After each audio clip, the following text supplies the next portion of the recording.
大家好，欢迎来到烟火味厨房。腐竹是我们餐桌上最常见的一道食材，但是还是有很多朋友做不好。炒出来的腐竹不是硬邦邦，就是软塌塌的。今天就把详细的方法分享给大家。浸泡腐竹我们最好是用凉水，如果赶时间我们也可以用30度左右的温水，但是千万不能用开水。这是我提前1个晚上用凉水浸泡过后的腐竹，简单的给下刀。腐竹我们不需要切太短，如果切太短的话，吃起来口感不好，大约在4到5公分左右。腐竹的营养十分的丰富，俗称为素菜中的爱马仕。做法也有很多种，不管是炒着吃，还是做火锅，或者是卤着吃，都深受大家的喜欢。接下来简单的准备一些配菜，准备小把白玉菇切成小段。白玉菇看似非常的干净，其实表面有很多的灰尘或者是杂质，放在清水中抓洗一下，把表面的一些杂质清洗干净，这样吃起来才更加的放心。直到把水洗至很清澈，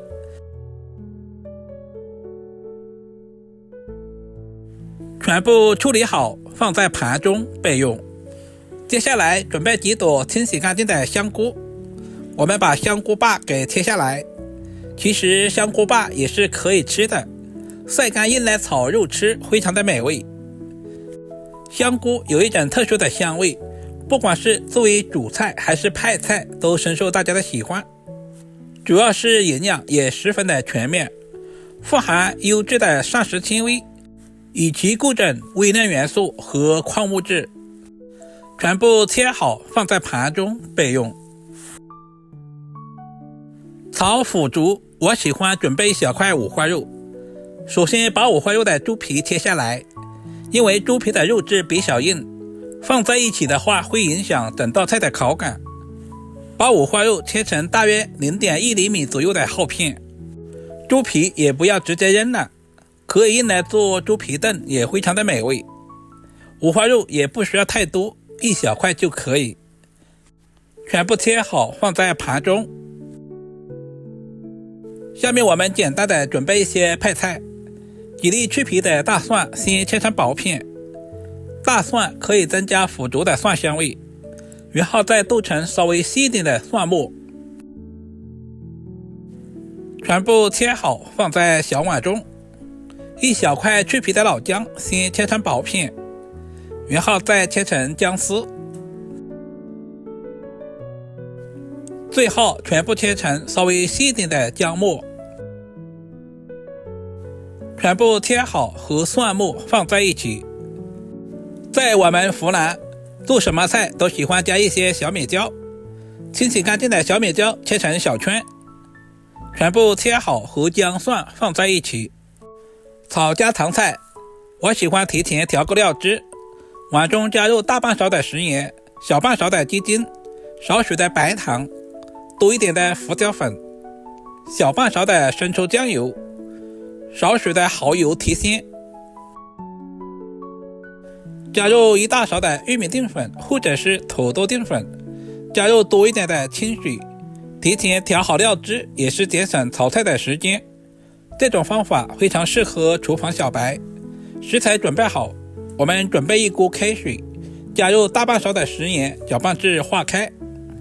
所有的素菜焯水，我们加入少许的食用油，然后把准备好的菌菇倒在锅中，大约煮2分钟左右。我们就把腐竹也倒下去，因为菌菇比较难熟一些，要稍微的多煮一会儿。腐竹本身已经泡发了，所以我们一定要最后下入腐竹。煮制的时间也不需要太长，水开以后大约煮1分钟左右就可以。这一步的目的是去除菌菇里面的草酸以及腐竹里面的豆腥味。把处理好的食材放在提前准备好的凉水中自然放凉，充分的过下凉，这样可以使食材吃起来更加的爽口。这一步特别的关键。过凉的食材，然后用力拧干水分，这样我们在烧制的时候更加方便入味。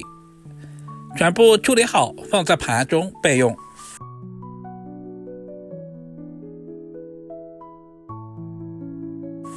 接着起锅，加入少许的食用油。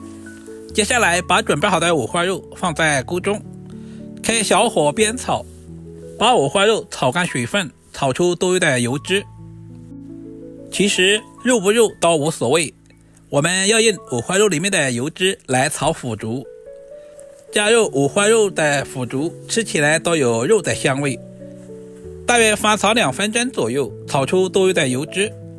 接下来把姜蒜、小米椒也倒在锅中，再次翻炒均匀，把姜蒜炒出香味，小米椒炒出辣味。接着把腐竹和菌菇也倒在锅中，再次翻炒均匀，把食材表面的水分炒干，炒出香味。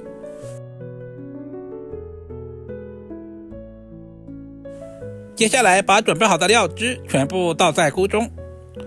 腐竹要好吃，我们要稍微的焖煮一会儿，使腐竹和菌菇吸收所有的料汁，这样吃起来才更加的入味。大约焖煮1分钟左右，开大火把锅里面的汤汁收至浓稠。这个时候的腐竹和菌菇已经非常的入味了，炒制成视频中这样，然后加入准备好的葱段，稍微的翻炒几下就可以出锅装盘了。一道营养又美味的菌菇炒腐竹就这样做好了。这样炒出来的菌菇鲜香滑嫩又入味，腐竹吸足了汤汁，变得非常的入味，口感细腻多汁。如果你也喜欢这种做法，就赶紧收藏起来，有时间做给家人们尝试一下，肯定不会让您失望的。像这样一道简单的腐竹炒菌菇，不管是作为家常菜，还是平常用来招待客人，都非常的有面子。不管是用来下饭还是下酒，都非常的不错。主要是操作还十分的简单，厨房小白都能够轻松的掌握。每天都会分享2道实用又简单的家常菜供大家参考，希望大家能够喜欢。如果视频对您有一点点帮助，就麻烦点赞、收藏、留言并转发出去。点我头像还可以看到更多家常菜制作视频。好了，我们下个视频再见吧。